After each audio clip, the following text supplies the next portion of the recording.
Welcome to మన TV. Guntakal పట్టణంలో YSRCP IT wing ఆధ్వర్యంలో నిర్వహించిన సమావేశంలో జిల్లా అధ్యక్షుడు రాజశేఖర రెడ్డి మాట్లాడుతూ రాయలసీమకు నీళ్లు ఇచ్చే ప్రాజెక్టులను 14 ఏళ్లు ముఖ్యమంత్రిగా ఉన్న చంద్రబాబు ఒక ప్రాజెక్టు కట్టకపోగా ప్రాజెక్టులను ఆపమని చంద్రబాబు అనుచరులు కోర్టులకు పోయి అడ్డుకుంటుంటే ఆయన అనుచరుడు రేవంత్ రెడ్డి ఇప్పుడు ఏకంగా ఆంధ్రప్రదేశ్ కి నీళ్లు ఇవ్వమని అంటున్నారన్నారు.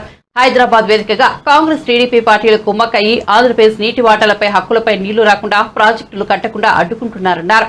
తెలంగాణ ప్రయోజనాల కోసం పనిచేసే కాంగ్రెస్ తెలుగుదేశం నేతలకు ఆంధ్రప్రదేశ్ లో ఓట్లడిగే హక్కు లేదన్నారు. ఇక్కడ మాటలు చెబుతున్న చంద్రబాబు, పవన్ కళ్యాణ్, షర్మిల తమ అధినేత సోనియా గాంధీకి ఆంధ్రప్రదేశ్ ప్రజలు తగిన బుద్ధి చెప్పాలన్నారు.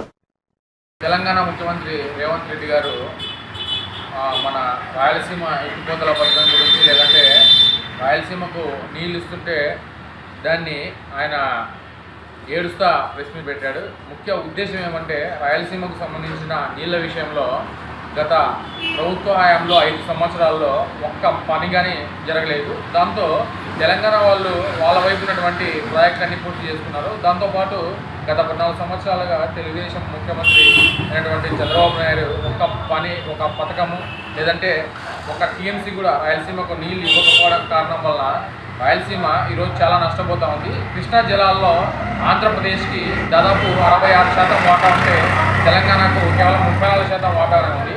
దానికి సరిపడగా కృష్ణా రివర్ మేనేజ్మెంట్ బోర్డు వాళ్ళు కూడా రాయలసీమకు నీళ్ళు ఇవ్వాలని చెప్పి రాయలసీమ ఎత్తిపోతల పథకము కడుతున్నది సక్రమమైన పద్ధతి అని చెప్పాను. నిన్న రేవంత్ రెడ్డి కావచ్చు లేదంటే వాళ్ళకి సంబంధించిన మంత్రులు కావచ్చు రాయలసీమ మీద పడి ఏడుస్తూ ఉన్నారు.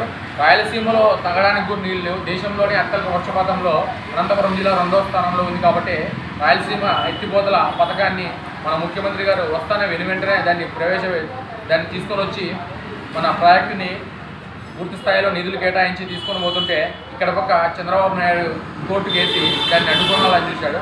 ఈరోజు మన రేవంత్ రెడ్డి మాట్లాడుతున్న మాటలు బట్టి మనకు అర్థమవుతున్నది ఏమంటే ఆయన వెనకాల ఒకవైపు చంద్రబాబు నాయుడు మరోవైపు జనసేన పవన్ కళ్యాణ్ ఉన్నాడని అర్థమవుతుంది. వీళ్ళందరూ హైదరాబాద్లో ఉండి తెలంగాణలో రాజకీయాలు చేసుకోవాలి కానీ ఆంధ్రప్రదేశ్ రాజకీయాలు ఎందుకు చేస్తున్నారో అర్థం కావట్లేదు. రాయలసీమకు నీళ్లు ఇస్తుంటే ఏడుస్తున్నటువంటి రేవంత్ రెడ్డి ఇక్కడ ఉన్నటువంటి కాంగ్రెస్ని లేదంటే కాంగ్రెస్కి అనుబంధంగా కొనసాగుతున్నటువంటి జనసేన, తెలుగుదేశము పార్టీ నాయకులకి ఏమవుతారో చెప్తారో వాళ్ళు ఈరోజు చెప్పాల్సిన అవసరం ఉంది. మన రేవంత్ రెడ్డిని చంద్రబాబు నాయుడు ఆయన అనుచరుడుగా లేదంటే ఆయన శిష్యుడుగా చెప్తా ఉన్నాడు. ఇప్పుడు రేవంత్ రెడ్డి నుంచి వచ్చిన మాటలు లేదంటే ఆంధ్రప్రదేశ్కి జరుగుతున్న మేల్ని ఓడ్చుకోలేని తత్వాన్ని మన చంద్రబాబు నాయుడు ఏ రకంగా మనకి చెప్తాడో అర్థం కాదు. ఆయన శిష్యుడైనటువంటి రేవంత్ రెడ్డి ఆంధ్రప్రదేశ్ బాగుపడుతుంటే చూడలేను. ఇండైరెక్ట్గా నాకు చంద్రబాబు నాయుడు లేదంటే జనసేన పార్టీ వాళ్ళు వెనక నుండి నడిపిస్తున్నారని చెప్పి ఈ సందర్భంగా అర్థం